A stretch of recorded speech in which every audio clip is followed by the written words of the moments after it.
When a family is murdered and their house set on fire, what would be uncovered was a tangle of family betrayal and financial fraud. This is the Caneiro family story.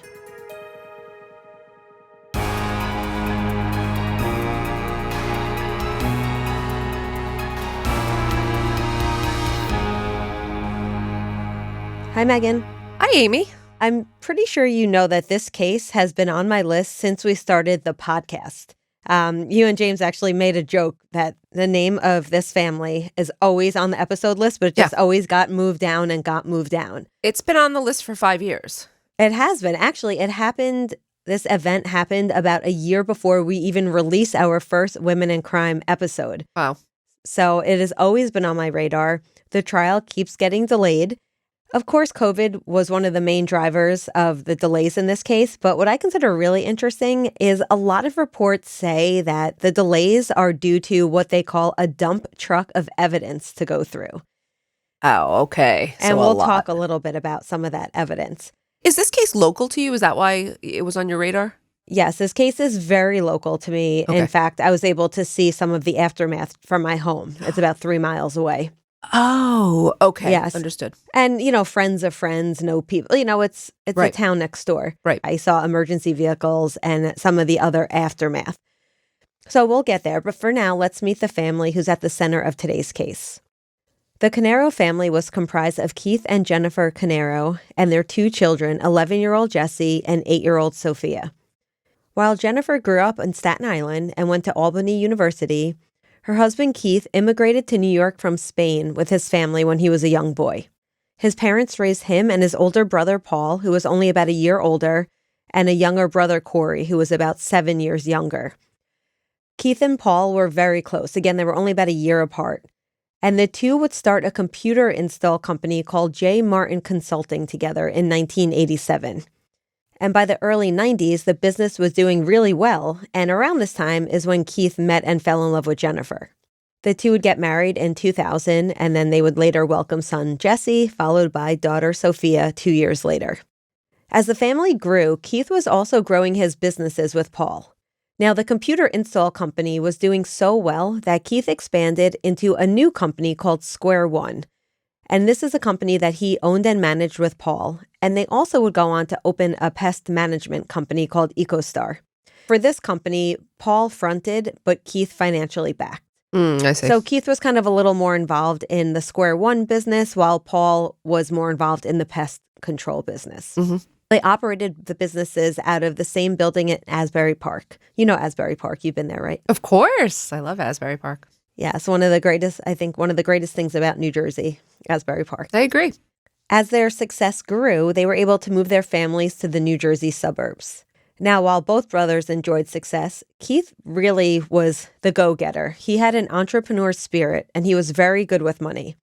And this would allow him to buy his family a gorgeous home on 10 acres in the upscale area of Colts Neck in Monmouth County. Wow, 10 acres. Yeah, Colts Neck is about a town or two over from me. Bruce Springsteen lives there. Jon Stewart has a home there. Got it. It's about 50 miles south of New York City and close to the Jersey Shore. And it's like a old farming town. Gorgeous homes with sprawling acres. I feel like you've driven me through there before, correct? Actually, you remember we went to that pumpkin patch? Yes. We actually, believe it or not, we passed the Caneiro home.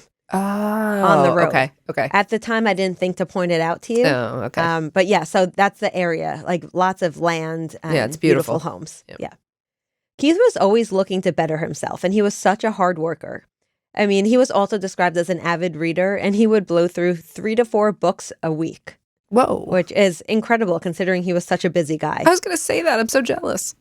I know. What I think is really admirable is he got his bachelor's degree as an adult, and he followed it up with a master's degree from Columbia University when he was 42 years old. Wow, that's impressive. And while he clearly didn't need these degrees for financial success, I think it's just his pursuit of knowledge that shows the kind of person that he was. Yeah, that's incredible. And I feel like we would do this also. No matter how much money we have, we're always looking to learn and grow. Yeah. And obviously it's nice to make money, but, it's pretty cool that he was doing really well and he just wanted to keep going. Yeah, he's a lifelong learner, loves it. Yeah, I get it.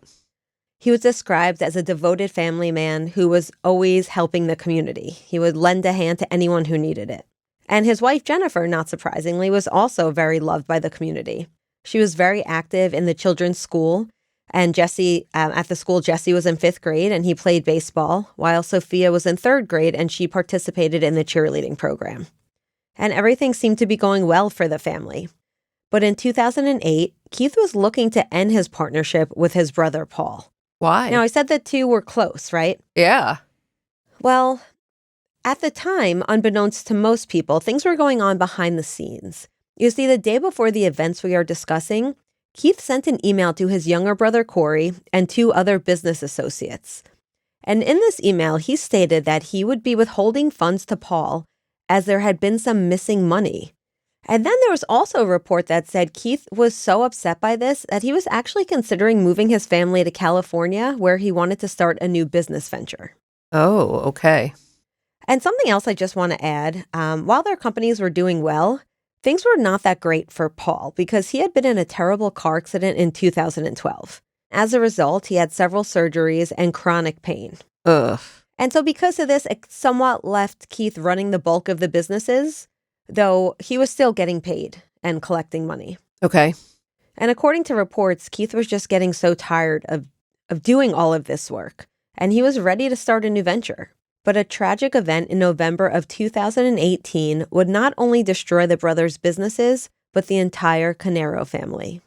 Around 5 a.m. on November 20th, 2018, firefighters were called to Paul's home for a house fire. So Paul lived about 20 minutes away in another town, another upscale town, but not quite as upscale as Colts Neck. Right. Now, Paul lived with his wife and 2 daughters who were in their 20s. There was 2 fires set in their home. There were 2 minor blazes. There was one at the back of the home and one by an attached garage door. Now, the whole family was home at the time, but they were able to vacate the property and nobody was hurt. They were sitting in the family's car in the street when police and firefighters arrived. Oh, wow. Okay. A neighbor reported hearing Paul crying, saying, "I'm in complete shock. I cannot believe this has happened to me. This must have been a gas leak." Okay. As firefighters worked into the late morning to put out the flames, another call for a fire was reported at Keith's home, and we're talking just 10 miles away. At 12:30 p.m., 911 received several calls about billowing black smoke coming up from the Caneiro's Colts Neck mansion. Now, the first was from a neighbor who said that at first she just thought that maybe the Caneiros were having a fire in their fireplace. But she said a few minutes later, she heard what sounded like an explosion coming from the property. Oh, God. Another call from around the same time was from a different neighbor who went to actually check on the family after his landscaper spotted smoke above the tree lines. Now, I want to point out that I said they lived on 10 acres. Mm-hmm. So where they lived was it was pretty remote. So although they had neighbors, their neighbors weren't right next door the way, Right. you would see in other suburban neighborhoods. Right. So this neighbor went to the home and opened the side door, and he was hit by a wall of black smoke. So then he went around to the front of the house. And this is where he would find Keith Caneiro lying face down in a pool of blood on the lawn with several gunshot wounds. Okay. Well, that's not a gas leak. No, and this 911 call is publicly available to listen to. Meanwhile, other neighbors had reported that the Caneiro children had not been at the bus stop that morning, and no one had seen Jennifer either that day. When first responders arrived, they discovered that Keith was dead from several gunshot wounds. He had wounds to the head and also to the torso. As firefighters entered the home to fight the blaze, which had now engulfed the mansion, and I was actually able to see the smoke from my house. Remember I said before, I kind of heard the commotion of emergency vehicles. I was able to see the smoke. It was a large fire. Wow. Not only did they find Keith's body at the home, they also found the badly burned bodies of Jennifer and the couple's 2 young children. Ugh. Was someone targeting the Caneiro family?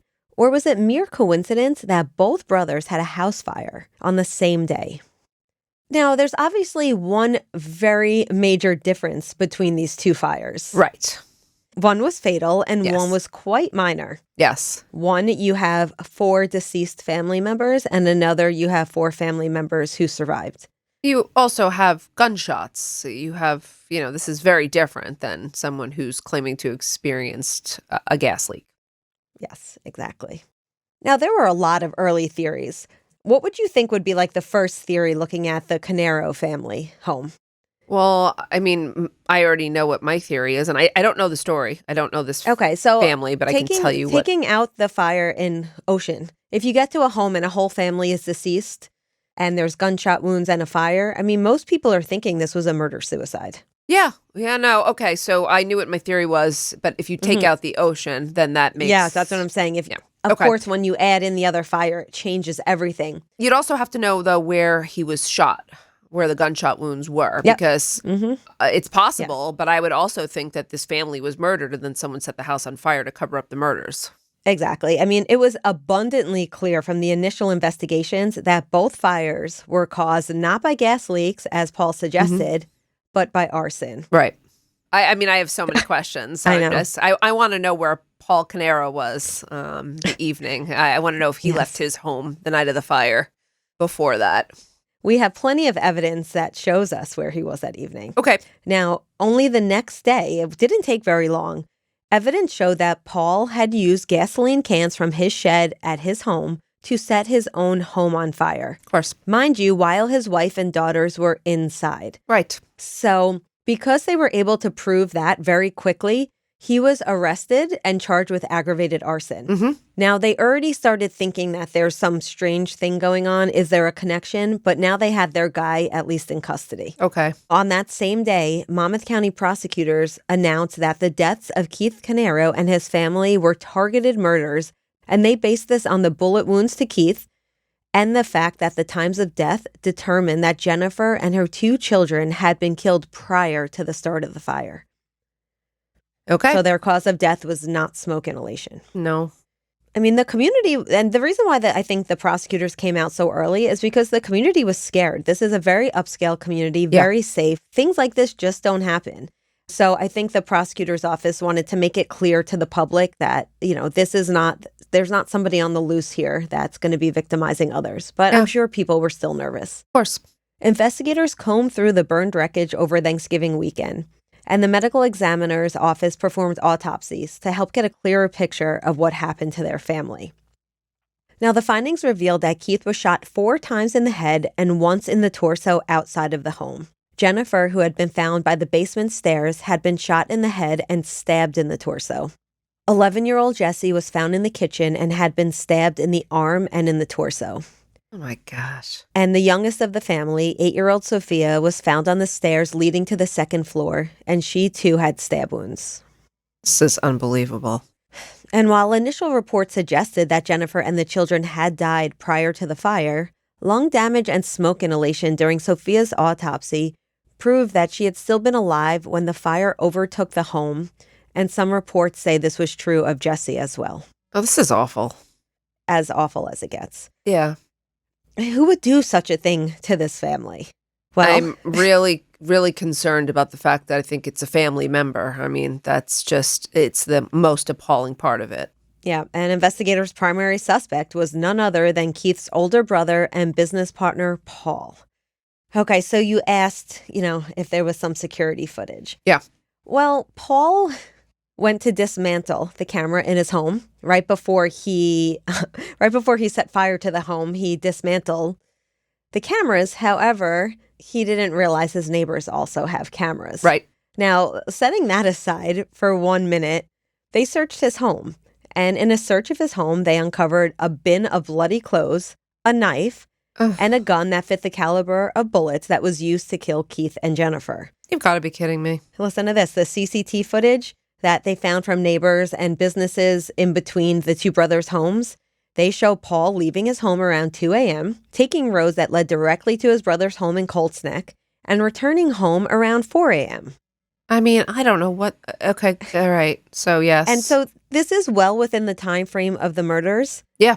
And unknown to be related at the time, that early morning, 911 had received several calls reporting gunshots around 3:20 a.m. from around the Caneiro home. Okay. Now, that is a pretty tight timeline. Mm-hmm. The interesting thing about these gunshots is they were heard from people that lived as far as 3 miles away from the home. Wow. And they called the police. But the problem was that since these reports were all from, these houses are spread out so much, nobody knew where the gunshots were coming from, and the police were dispatched, and people just thought it was probably hunters in the area or maybe a car backfiring.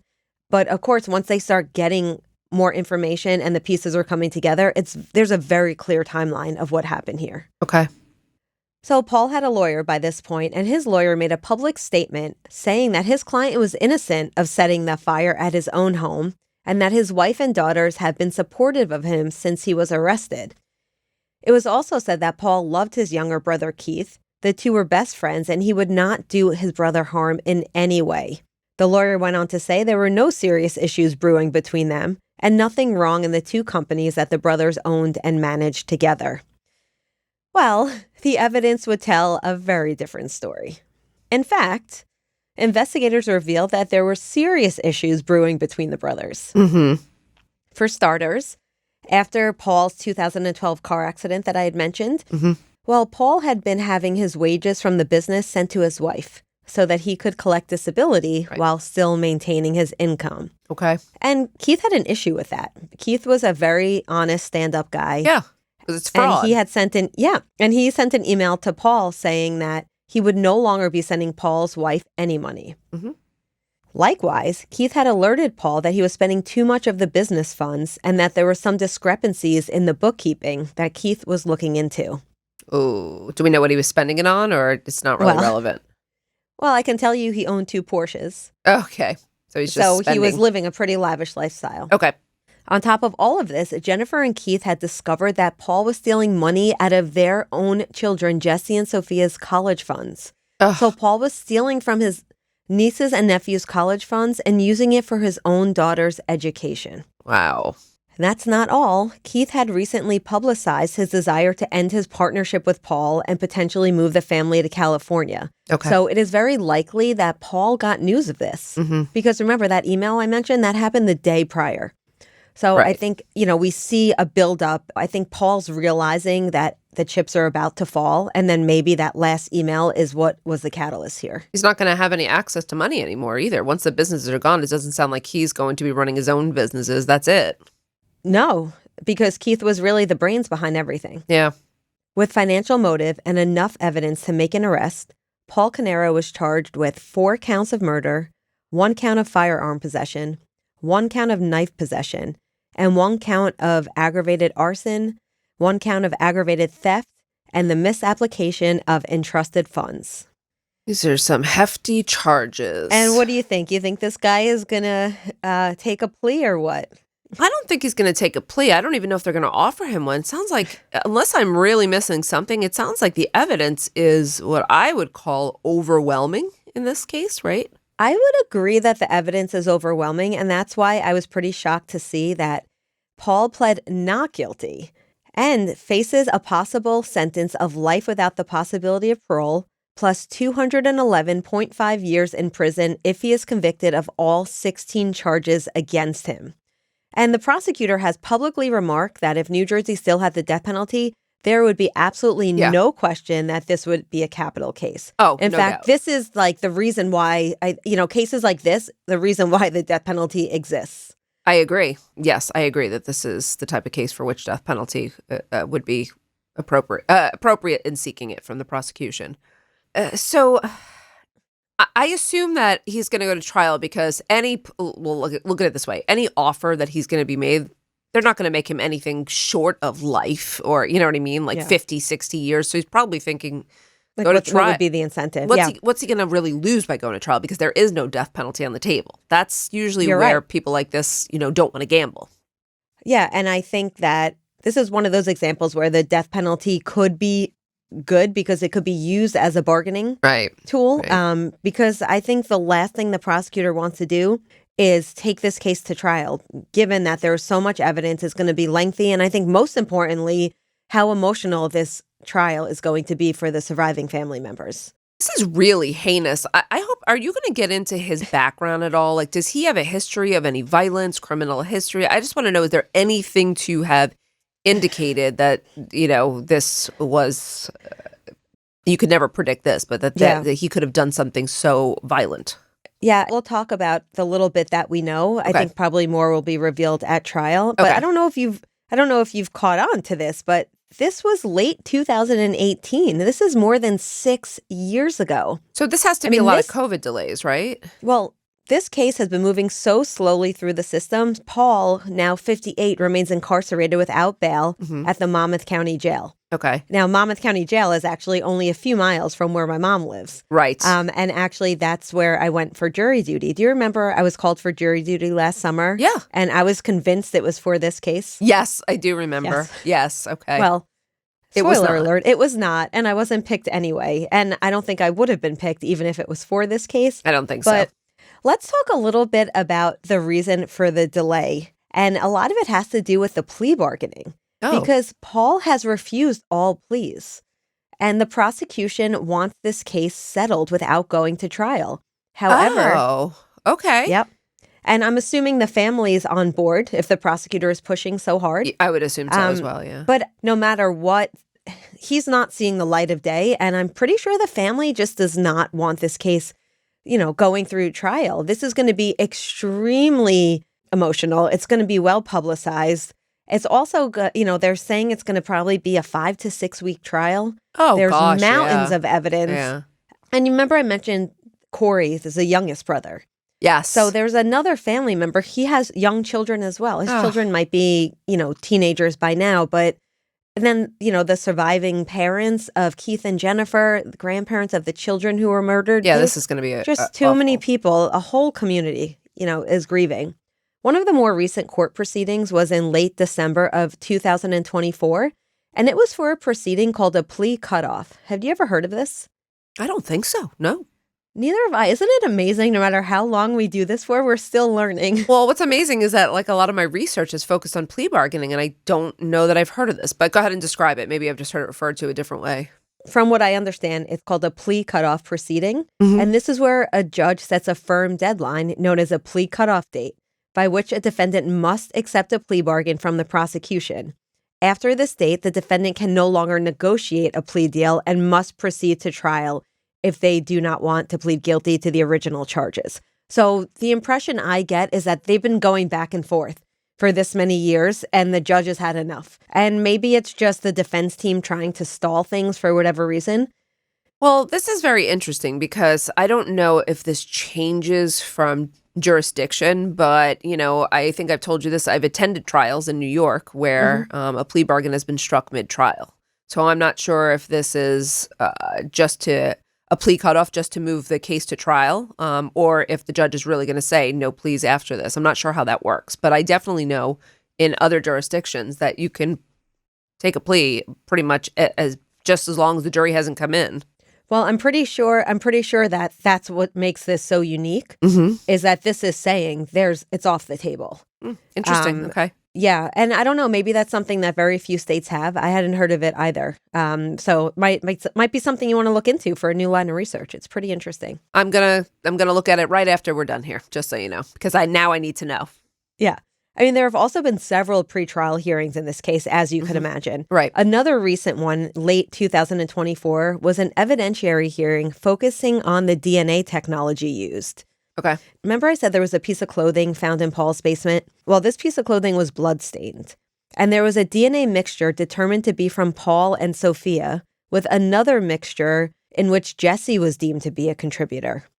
However, the quality of the DNA wasn't good enough to yield a specific result. Okay. So the crime lab obtained a new software. Well, when I say new, I think it was around since 2012, but in the scientific world, that is quite new.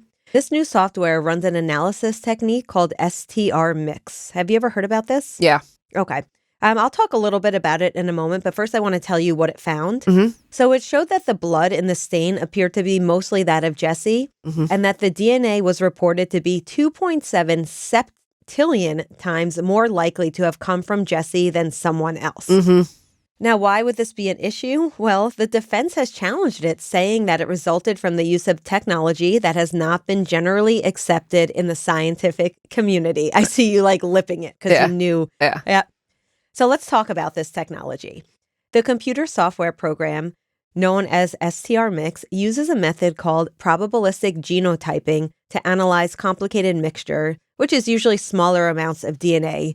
And this is usually amounts that traditional methods can't analyze because of the size. Right. But STR mix's technology helps solve what seems to be this issue. So they can look at tinier samples and complex samples. In other words, if a sample contained multiple genetic material, in other words, from different people of the same family. Right. This science was developed by scientists in New Zealand and Australia. And I think I mentioned before, it's been around since about the summer of 2012. But as you could imagine, it's gone through several innovations since then. So basically, it generates a likelihood ratio that could either include or exclude someone as a contributor to the DNA mixture. I'm curious what the courts ruled on this yet or no? Well, it took it was a 3-week pretrial hearing on just this particular issue. Okay, which is very significant. Yes. One of the most significant parts is that this technology was never used in New Jersey courts. Ah, got it. So a DNA defense expert testified on the pitfalls of this new technology, basically saying that it is not good when it comes to biologically related individuals. So he was arguing that the complication is when you have relatives that and you don't have random people. So therefore, you can't accurately reach conclusions about the DNA because the DNA is so similar in the related individuals. I kind now, of see. It gets a lot more scientific. I'm trying to just put it in a little more layman terms just to not lose people here. Right. But the court's decision on the admissibility of this evidence will have statewide implications. Yes. Because many states use it, but again, New Jersey has not. And the public defender's office in New Jersey is seeking to block the use of STR mix going forward. Of course. Asserting that the method it uses is not generally acceptable in the scientific community. Oh, wait, so the courts haven't rendered a decision yet? They have not rendered a decision yet. Okay. So as of this recording, which is late January of 2025, they have not rendered a decision. Okay, well, it's a very significant one, so I'm sure they're going to take a lot of time to think about this. So you're not going to believe this, Meghan, but as I was writing my script for today and doing my research, I was very excited to see that just 2 weeks ago, it was announced that jury selection had been set for March 31st, which was about a month from the release of this episode. However, the day before we recorded, yesterday, on the 27th of January of 2025, it was announced that the trial was pushed back yet again. So I'm going to assume that the trial is pushed back again because they haven't rendered a decision on the DNA, and that's got to be one of the significant issues holding them back. You would think so, but nope, there is another issue. What is that? This latest delay has been attributed to a new defense attorney that has been hired to lead the team. I can't wait to see what their defense is going to be because, I mean, I assume they're just going to try to pick apart the evidence, but it's going to be pretty hard to dispute, even without the DNA, the surveillance footage, the drive. I mean, there's a lot of other damning pieces of evidence, so it's going to be interesting to see what he does or what they do, the team does, I should say, at trial. And as I mentioned, there were many motions going back and forth. And one of the things that the judge ruled on just a couple of months ago was a ruling that said there will be no further delays in this case because he was getting sick of the delays. And I think this is, we're getting, like I said, past 6 years. Right. However, here we are with another delay, which I think is interesting because it shows judicial discretion. But there's a really good reason why there's a delay. So I had to do some digging because I said, I'm thinking like, why are they allowing him to switch lead defense attorneys this soon? And what is going on here? Oh, God, did someone pass away? Yes, actually, because there was a reassignment that was going on in the public defender's office.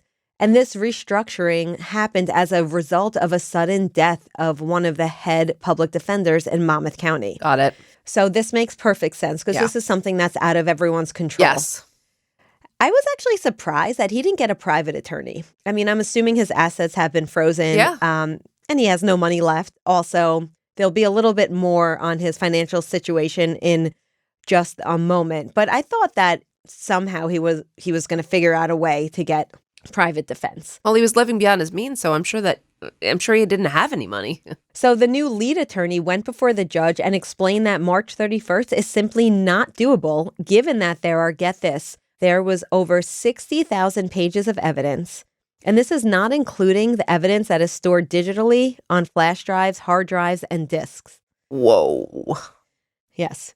The judge did grant the extension, as I said, but he made very clear there will be no matter what, no further delays whatsoever in a case that is now approaching 7 years old. We'll see.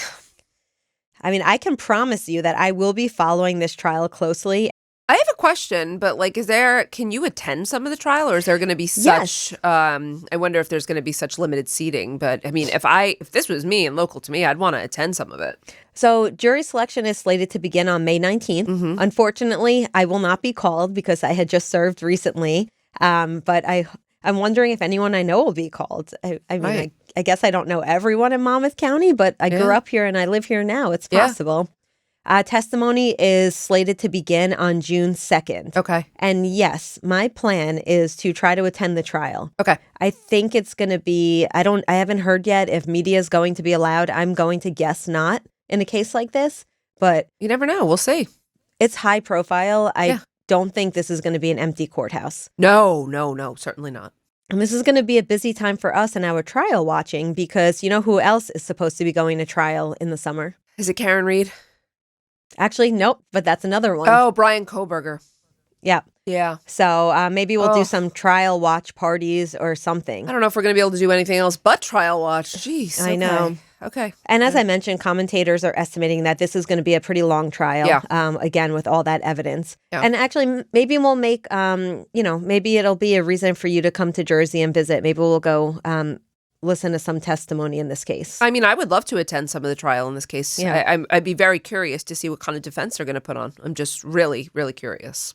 Yeah. It's been a long time for the family, awaiting for a conclusion here, but they've been pretty active.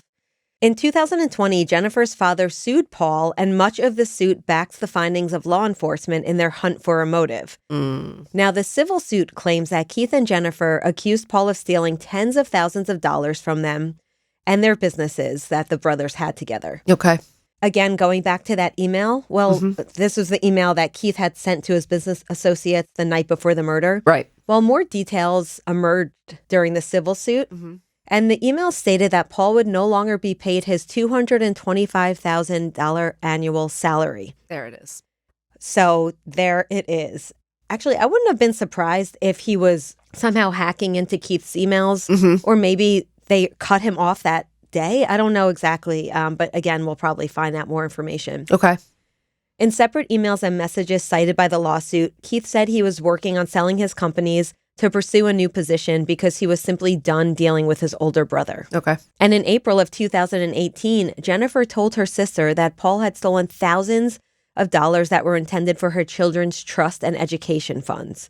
He took this money and deposited into his children's own education funds and used it to pay down student loans. Lastly, the suit also says that around the same time, Paul did not pay for his daughter's college tuition. In fact, Keith paid $60,000 for his niece's tuition. Ugh. So in other words, Paul was stealing the money And not even to using use it. on his daughters, but did not even use it for their education. That's awful. Additionally, and finally, the lawsuit cites that the Caneiros had voiced concerns to other family members and friends about Paul charging excessive and improper personal expenses to business credit cards.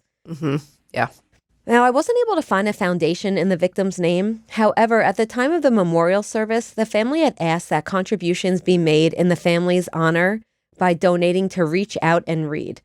So there'll be a link in our show notes, but that website is reachoutandread.org, and also Metastatic Breast Cancer Awareness Research and Support. I'm not sure if Jennifer was a survivor or, there must have been a reason why they added that as well. Sure. As a way to honor the victims, I would like to read some excerpts from the memorial page. Keith, age 50, loved spending time with his family and his dog Sydney in Greece and New Jersey. He was an altruistic person who would help anyone and everyone who needed help. Keith enjoyed the Aspire gym in Colts Neck and was an avid reader. He was passionate about sports and a loving husband and father. Jennifer, age 45, enjoyed being with her husband Keith and their children Jesse and Sophia. Jennifer loved to host family parties for every holiday at her home. She enjoyed exercising, going to the beach, and traveling with her family to their home in Greece. Jesse, age 11, excelled in history, especially World War I and World War II, and he could have a conversation with anyone about current world events. He enjoyed technology and learning about all of the function of the latest computers, phones, and watches. He loved to play the video game Fortnite and build amazing structures with Legos. Jesse enjoyed traveling with his family and his grandparents to their home in Greece. The youngest victim, 8-year-old Sophia, was a member of the Girl Scouts, and she loved taking ninja classes. Sophia enjoyed baking with her mom and her nanny, Claudia. She loved ice skating, gymnastics, and the New York Yankees. She was a vibrant, enthusiastic, and precocious girl who enjoyed the arts, and her positive energy was contagious. That's hard. I almost got choked up there because as a parent, you're reading that and, my children are similar ages and it's just so tragic. Yeah. The family was cremated and their remains were put in a single urn to be together. Now, I hope the surviving family members will finally have a sense of closure or justice as the trial moves forward. Oh my goodness, this is a really hard one. Yeah. So you had mentioned before, how did this happen? I do have to say, people are innocent until proven guilty. Mm-hmm. And this case has not yet gone to trial. But let's discuss possible theories, assuming that the suspect is in fact guilty of these crimes. I mean, I think I understand theory-wise, but go for it. I just want to know if we know anything about Paul's background. No, really, the only thing I was able to, and again, I think trial will give us a lot more information, but from what I understood, the boys had a pretty normal upbringing, a loving family, did well in school, excelled. It seems that 2012 was a turning point for Paul after that car accident. Okay, so we could be it left looking, him with severe personal injuries. Mm-hmm. He had multiple surgeries. Mm-hmm. He walked with a limp as a result of the accident. But also there was a huge mental shift for him as well after the accident. Loved ones say he was never the same. Personality changes, so we could be looking at biological causes. That's what I was going to say. Neurological, was something neurological going on. Wow. Again, that can't excuse it, but maybe it could help us understand how could somebody do this. Greed. But if greed, and if the motive was financial and greed, why harm the children? Because if the children are deceased, then they won't get any money from the businesses. They might inherit money from the family's business. But with everyone gone, that business money all went to Paul. Yes. So it's that. You're absolutely right. That awful. That's why he couldn't just murder Keith, Correct. Jennifer, the children as well. Correct. I mean, this is showing somebody, I think it's clear he's a sociopath. Yeah. I don't know that, to be able to stab these children, defenseless children. I mean, to be able to stab anyone, of course, right? But children. When you have children, your blood, your niece and nephew, by all accounts, he was a loving uncle. He had a good relationship with them. Nothing to indicate any issues. It's a true tragedy. I mean, I think enemy theory would be helpful here. Okay. Because of looking at the financial motivation. And then along those lines would be general strain theory because things were spiraling out of control for Paul. And it looks like that last email might have been the straw that broke the camel's back for him. I think that Paul could not keep up with the American dream. And, his brother was carrying his back. He gotten so greedy. He was living... His younger brother, nonetheless. Yes. He was living so beyond his lifestyle. Once his brother threatened to cut it off, he saw his whole life fall apart. And I think the only thing he could do at that point was, I don't think this is the only thing, but in his mind, was to eliminate them and take all the possible money that he could, get what he could while he still had the opportunity. It's cold. And I was wondering, I would never say it's a crime of passion. It was very much premeditated. Yes. However, I do think he made that decision within 24 hours. Sure. I think that email is really what set it off. Yeah, I mean, it's what we call bounded rationality, right? You make decisions, but with limited information and given your own limitations. I mean, there's nothing rational about this decision.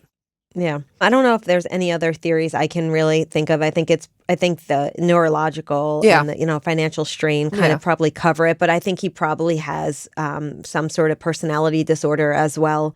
I would imagine there's psychological assessments that are going to be introduced at trial as well. Oh, for sure, yeah.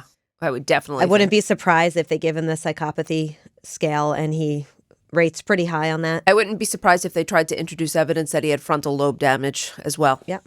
That's I couldn't find if it was a head injury. Okay. I was trying to find out what kind of injury. Like I said, he did walk with a limp, so there was something. He had a few surgeries. Yeah. I would imagine most severe car accidents, you do have some sort of head injury. Yeah. But more information on that to come. We'll see. I don't see any other potential suspects. Like I said, innocent till proven guilty, but there are zero other possibilities in this case. As of now, yeah. As of now. And it'll be interesting to see what the defense has to say. Absolutely. I really hope that this family does receive some form of justice. And gosh, I really, my thoughts are with them. Before we head out, Meghan, we do have a question from a listener. Okay. This was an email from Jordana L. Okay. I love your name, Jordana. Yeah. And I think this is an interesting one. I think I'm going to let you take this, but you tell me. Okay. All right. She's asking, do you think that the statute of limitations for a rape/sexual assault charge should be waived if there is a suspect identified through DNA testing? So I just want to give a little context on what that means. So the statute of limitations essentially means how long can someone be prosecuted for. So murder is the only crime in which there's no statute of limitations, meaning that if you murder someone when you're 18, you can still be arrested for it when you're 95. Mm-hmm. The less serious the crime, the shorter the statute of limitations. A lot of states now also say there's no statute of limitations on child sexual assault cases, some even general sexual assault cases. So this question is saying, should it be waived if there is a suspect identified through DNA testing? It's one of your Amy-isms, too. I'm listening to the way you say it. I think you say statue and not statute, but I think it's an statute. I probably say that wrong. Thank you for pointing that out. Yeah, no, better you than a listener. It's an Amy-ism. We know that you have some of them, but I do. Okay, the question's a really good one. So I guess we would have to say the statute of limitation kind of exists to protect people from being able to point a finger without any evidence, several years later. There are other reasons. I'm not really a fan of the statute of limitations in general, so I would argue that with or without DNA, especially for sexual crimes, ones where victims can recollect things later on, they are harder to prosecute. There's no doubt about that. But I'm not a fan of statute of limitations. I would remove it. Yeah, I'm going to go with you on that one for sure. Okay. That's a really interesting question. Very and interesting. one I hadn't really considered. I talk about statute limitations in my classes, but I never really considered that aspect of it. So thank you very much, Jordana. Yeah. And if you have a question for us, feel free to message us at womenandcrimepodcast.com/contact. And as a reminder, if you're a patron at the Lifer tier, your question is guaranteed to be read on air. Thank you all so much for listening, and we hope that you will join us next time on Women in Crime. Women in Crime is written and hosted by Meghan Sachs and Amy Shlosberg. Our producer is James Varga. Script editing is by Abagail Belcastro. Audio editing is by Siler Burr and Jose Alfonso. And music is by Desert Media. If you enjoy the show, please remember to follow and leave a review.